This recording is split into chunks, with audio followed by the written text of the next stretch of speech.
Perkenalkan, nama saya Raja Nabila Ramawati. Saya salah satu mahasiswa BINUS Learning.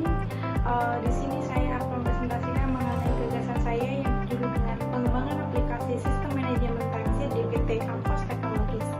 PT Avos Technologies itu sendiri merupakan perusahaan di tempat mana saya bekerja. Pertama-tama, perkembangan dunia teknologi pada dasawarsa terakhir ini berubah dengan cepat dan sangat berpengaruh terhadap berbagai aspek kehidupan manusia. Pemanfaatan internet merupakan salah satu dari sekian banyak jenis teknologi yang tidak hanya sedang berkembang di negara maju, melainkan di negara berkembang seperti Indonesia juga ikut merasakan dampak dari penggunaan internet. Berikut merupakan grafik data penggunaan internet pada tahun 2020. Berdasarkan data berikut yang diperoleh dari Internet World Stats telah menunjukkan data penggunaan internet di seluruh dunia, Asia telah menduduki peringkat yang pertama dengan jumlah pengguna internet terbanyak dibandingkan dengan lainnya. Dan berikut data penggunaan internet di Indonesia pada tahun 2018. Berdasarkan data penggunaan internet tersebut, dapat dilihat adanya peningkatan yang signifikan di setiap tahunnya dalam penggunaan internet di Indonesia akan berdampak terhadap pelaku penggunaan layanan internet. Pada grafik berikut telah dijelaskan persentase penggunaan layanan internet berdasarkan pekerjaannya. Pada grafik tersebut telah menunjukkan bahwa jumlah pengguna internet pada kalangan pekerja wirausaha mencapai persentase 100%. Sedangkan jika kita bandingkan dengan karyawan swasta hanya dengan persentase 85,7%. Dapat disimpulkan bahwa pada kalangan karyawan swasta belum dapat memanfaatkan internet dengan cukup baik dalam menunjang pekerjaan. Seiring dengan semakin berkembangnya akan dunia teknologi, kalangan perusahaan selalu berupaya dalam melakukan evaluasi terhadap kinerja karyawan, salah satunya yaitu dengan beralih menggunakan bantuan aplikasi untuk dapat menunjang pekerjaannya lebih baik. Nah, salah satu contohnya yaitu pembuatan sistem aplikasi timesheet untuk karyawan. Tujuannya yang pertama, membantu manajemen waktu bagi karyawan terkait dengan efektivitas kerja. Kemudian yang kedua, merancang aplikasi yang fleksibel dan sederhana untuk karyawan.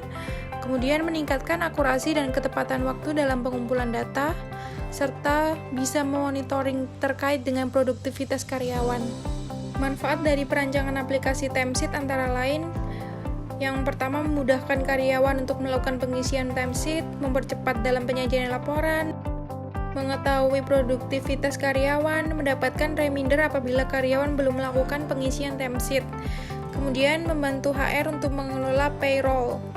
Kondisi terkini dalam pengisian timesheet pada PT Avos Technologies dilakukan setiap hari oleh seluruh karyawan. Timesheet berfungsi sebagai tolak ukur produktivitas karyawan setiap harinya, karena berpengaruh dengan payroll yang akan dibayarkan oleh perusahaan. Untuk sistem pengisian timesheet masih dilakukan secara manual, yaitu dengan menggunakan template Microsoft Excel yang disediakan oleh perusahaan, kemudian dikirimkan melalui email ke HR setiap akhir bulan. Sistem yang diterapkan saat ini dirasa kurang efektif dan efisien oleh karyawan. Hal ini karena pengisian template yang harus terus diperbaharui setiap awal bulan. Selain itu, pengiriman melalui email yang dirasa kurang efektif karena membuat HR melakukan pengecekan satu persatu. Nah, ini merupakan template yang dipakai sebelumnya oleh PT Avos Technologies. Solusinya yang pertama, pengisian timesheet dilakukan secara online menggunakan aplikasi mobile atau website.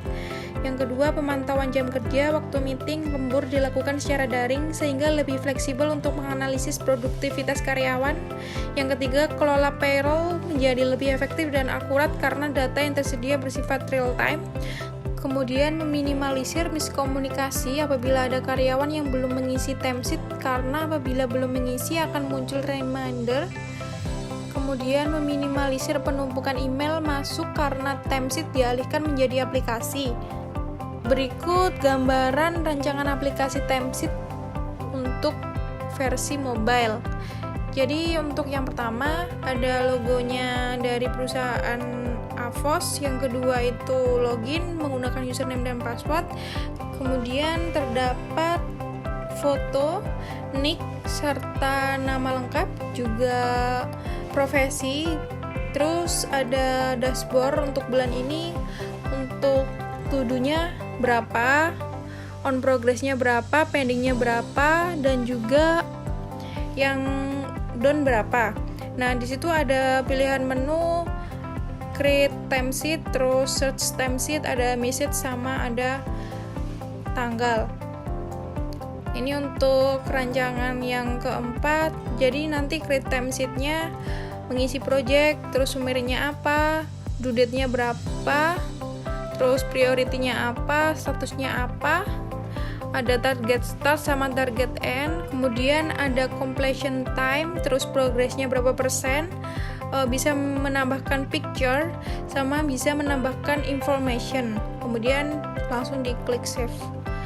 Untuk fitur search timesheet-nya, search by tanggal sama project-nya apa. Kemudian ini merupakan rancangan aplikasi untuk yang website, kurang lebih sama dengan yang mobile, hanya saja beda untuk letak penempatan menu-menunya. Langkah-langkah strategisnya, yang pertama melakukan perencanaan dan menganalisis kebutuhan dalam pelaksanaan proyek. Yang kedua, melakukan proses rekrutmen untuk mengisi sumber daya manusia dan hanya mencari kandidat yang memang benar-benar berpengalaman di bidangnya, supaya proyek ini sesuai dengan tujuan serta tepat waktu. Kemudian yang ketiga, membuat rancangan aplikasi mulai dari flowchart, timeline pekerjaan, dan desain user interface guna mempermudah proses bisnis.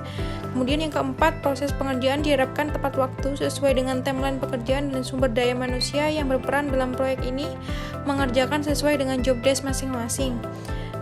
Yang kelima, melakukan testing dan bug fixing sebelum melakukan deployment aplikasi. Dan yang keenam, melakukan evaluasi secara berkala dan pemeliharaan sistem. Berikut merupakan timeline pengembangannya. Untuk kegiatan yang pertama yaitu planning dilakukan di minggu pertama pada bulan September. Untuk analisis dilakukan di minggu kedua pada bulan September. Untuk desain dilakukan di minggu kedua pada bulan September sampai minggu pertama pada bulan Oktober. Untuk development dilakukan di minggu kedua pada bulan September sampai di minggu ketiga pada bulan Oktober. Untuk kegiatan kelima yaitu testing dilakukan di minggu keempat pada bulan Oktober sampai di minggu kedua pada bulan November. Untuk implementation dilakukan di minggu kedua pada bulan November sampai di minggu ketiga. Dan untuk yang terakhir yaitu maintenance dilakukan di minggu keempat pada bulan November. Berikut kebutuhan perekrutan sumber daya manusia. Yang pertama itu project manager. Project manager jumlahnya 1 dan job desk-nya melakukan perencanaan dan memimpin pelaksanaan proyek, kemudian memastikan pelaksanaan proyek sesuai dengan target yang ditentukan. Terus yang kedua ada sistem analis juga jumlahnya 1. Sistem analis job desk-nya menganalisis proses bisnis dalam proyek, kemudian menganalisis kebutuhan dalam pelaksanaan proyek dan mendokumentasikan sistem flow-nya.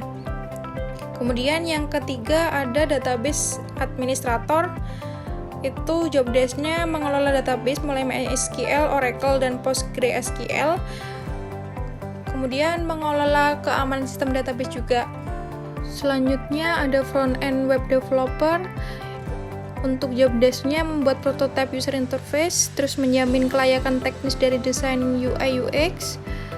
Kemudian ada back-end web developer, itu merancang dan membuat serta mengelola aplikasi berbasis web, terus melakukan integrasi UI elemen dari front-end developernya. Kemudian ada mobile developer, job desk-nya membuat dan mengembangkan aplikasi mobile. Selanjutnya ada UI UX design. Untuk job desk-nya membuat konsep rancangan desain aplikasi, membuat desain interface, dan merancang alur dari desainnya. Kemudian yang terakhir dibutuhkannya technical writer. Untuk job desk-nya membuat dokumen-dokumen teknis aplikasi, serta dokumen user manual dan dokumen skenario testing.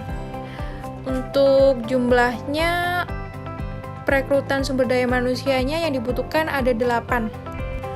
Kesimpulan dari gagasan ini yaitu yang pertama, setelah disusun penulisan proyek akhir terkait dengan sistem kerja diharapkan dapat berkontribusi dalam menyelesaikan permasalahan yang terdapat pada PT Avos Technologies.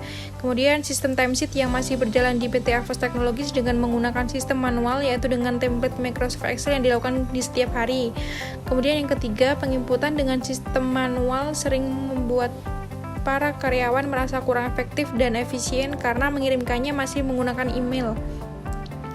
Yang keempat, Dengan dibuatnya aplikasi sistem timesheet ini diharapkan lebih fleksibel dan efisien dalam pelaporan setiap harinya. Kemudian pemantauan jam kerja, waktu meeting, lembur dilakukan secara daring sehingga lebih mudah untuk menganalisis produktivitas karyawan. Kemudian pengolahan data yang semula dengan menggunakan Microsoft Excel akan lebih mudah dengan menggunakan fitur yang ada di aplikasi karena data yang disajikan bersifat real time dan lebih valid. Dan yang terakhir, implementasi aplikasi ini diharapkan memudahkan HR untuk mengelola payroll karyawan di setiap akhir bulannya. Demikian presentasi dari saya. Kurang lebihnya saya memohon maaf dan terima kasih.